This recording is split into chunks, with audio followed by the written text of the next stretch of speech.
On the 22nd floor of New Einkrad, white snow fell upon a deep forest. In the real world, too, it was the midwinter chill of early January, but with the advancing pace of global warming, Tokyo hardly ever dropped below freezing. The game management wanted to make the most of the season, however, so Alfheim, realm of fairies, was locked in a devastating winter. North of the World Tree, located at the center of the map, it was common for temperatures to fall into the single digits and peak below zero. Nobody wanted to fly in conditions like that without proper equipment or anti-cold buffing spells. At the moment, Einkrad was floating above gnome territory, the northernmost of all the races, and the air was cold enough to cause ice crystals throughout all of its floors. But even a chill that could freeze a running brook solid could not penetrate the warming effects of thick log walls and a burning red furnace.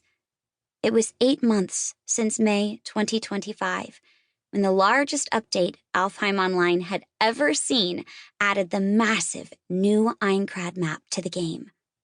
Because ALO functioned on a replica of the system that the formerly deadly Sword Art Online ran on, the server already contained all of the data for SAO's setting, the floating castle, Einkrad, the new venture that had brought all the rights to ALO hardware and software from Wrecked Progress.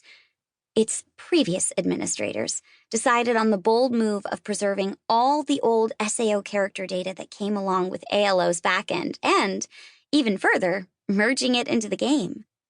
Naturally, part of this was a cold, practical decision to shore up their user base numbers from dropping off after the discovery of Wrecked Progress's criminal human experiments by offering a massive and exciting new update. But that wasn't the only factor. The investors who put together the new company were all veteran MMO players since the 2D days, and they couldn't stand to have that meticulously designed world erased forever. At least, that was what Asuna heard from Aegil, who served as a pipeline to the administrators. Since the revival of Einkrad, Asuna had continued through the game as an Undine healer fencer, but with a secret desire in mind.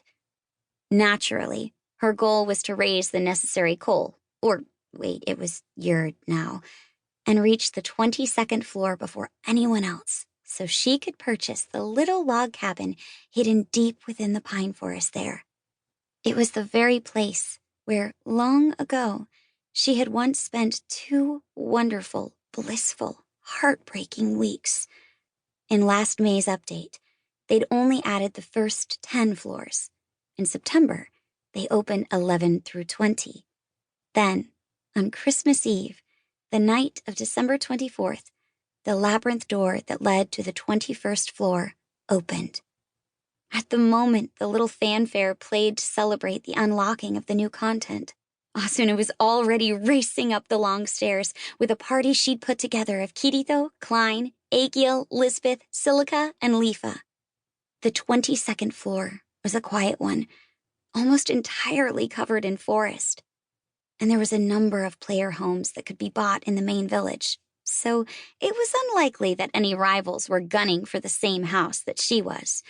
But Asuna raced through the 21st floor like a tornado anyway, challenged the floor boss in the labyrinth with a joint raid party, and stood at the front of the nearly 50-man army with her sword, despite being a half-healer build. Afterward, Klein told her that she was even more impressive than when she was vice commander of the Knights of the Blood.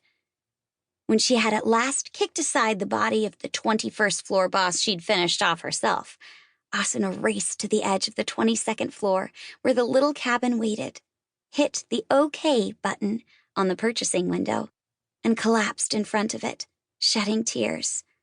That night, after all their friends had left the party, she shared a toast with Kirito and their daughter, Yui, who was back in her human little girl form, and Asuna bawled again. This time, it was a secret from her friends.